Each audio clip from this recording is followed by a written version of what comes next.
Welcome to Swim Focus. In this video, we're talking about stroke rate in terms of stroke rhythm. So, the bread and butter of rhythm is stroke rate. But stroke rate is really kind of an interesting topic. Stroke rate can be talking about how fast we want our turnover. That's the crux of it. How fast should we spin our arms? And I've seen triathletes come in with a stroke rate of 20 strokes per minute all the way up to like 45, maybe broaching 50, but not so much. Closer to 45 would be like the peak that I've seen. And those are really fast and really slow. So it's going to be somewhere in the kind of the middle there. But how do you determine that is really an experimental technique. You can say, a shorter athlete may have a faster stroke rate. That might be one rule of thumb. But ultimately, you put on a tempo trainer and you can test by doing a set like 10 100s with lots of rest and trying different tempos and seeing what feels good. Working with a coach, how much perceived energy are you putting out, or what's your heart rate after 100 meters swimming at a consistent speed at different tempos. That's a great way to figure out how fast your arm tempo should be. So what you're trying to optimize there is really three kind of things. You're trying to optimize how much power you're generating per arm stroke, so how much power you can actually generate per pull. Then you're trying to generate your turnover rate, or optimize your turnover rate. So the more turnover you have, the more chances you have to generate that propulsive force.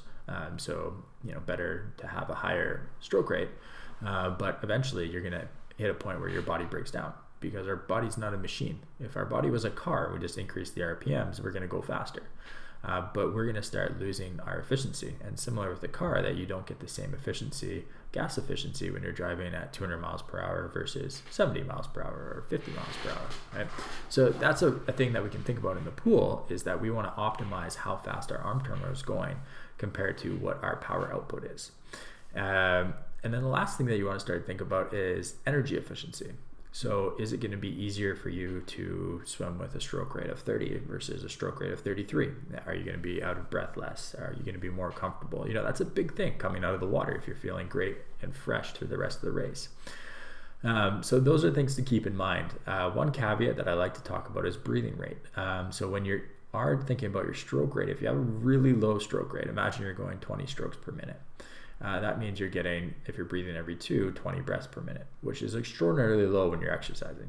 Sometimes when you're doing your VO2 max, getting a breath rate well over 60 is not abnormal. So now we're putting ourselves into an athletic environment. We're swimming with an extremely low stroke rate, and we're breathing every 3. We're getting, 15 strokes.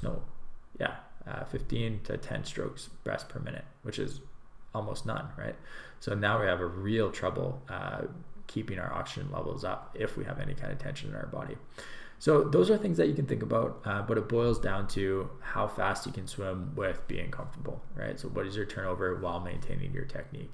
And a tempo trainer can help you, a coach can help you figure that out, but it's something everyone needs to spend some time on, because just swimming at this comfortable rate often is going to be too slow. So you might want to push that envelope a little bit.